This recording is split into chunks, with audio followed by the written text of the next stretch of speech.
হ্যাঁ বলেন। আসসালামু আলাইকুম বন্ধুরা।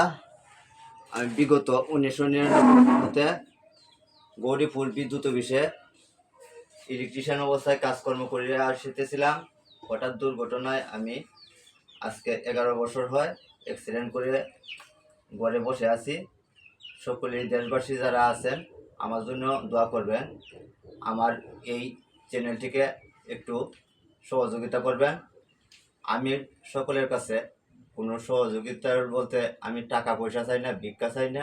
সকলেই আমাকে একটু ফলো করবেন, লাভ লাইক দিবেন, কমেন্টের মাধ্যমে একটু ছড়িয়ে দিবেন আমার এই চ্যানেলটাকে। সবার কাছে, দেশবাসীর কাছে আমি এই দোয়ার প্রত্যাশা করি। ধন্যবাদ।